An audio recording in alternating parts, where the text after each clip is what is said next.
Threats to Supreme Court justices are going up, forcing them to ask for personal security details and millions of dollars for extra protection. And by the way, it's not just them. There were more than 450 threats against federal judges and prosecutors in the last fiscal year. That's almost as many as the 2 previous years combined. Tom Dempsey is at the Supreme Court, and Tom, law enforcement says judges are facing serious threats daily. This is scary for them.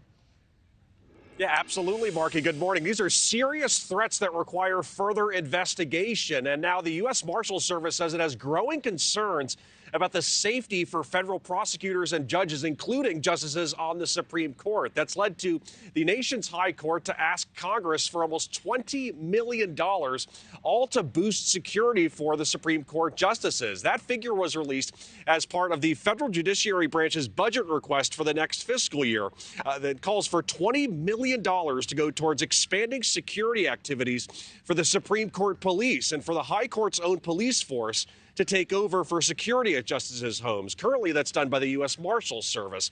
The budget request says, quote, ongoing threat assessments indicate that there are evolving risks that require continuous protection.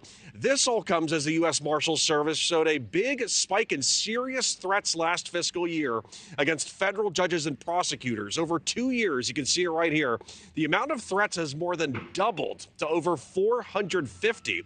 The amount of threats against federal prosecutors requiring investigation has also spiked.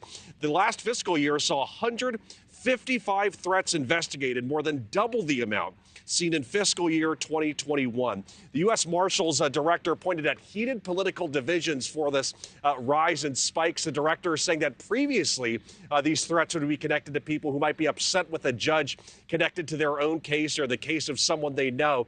Now he's saying a lot of these cases are connected to people being upset with the current political landscape. Markie. Thanks for watching, everybody. Go to joinnn.com to find NewsNation on your television provider. Also, don't forget to click that red subscribe button below to get more of NewsNation's fact-driven, unbiased coverage.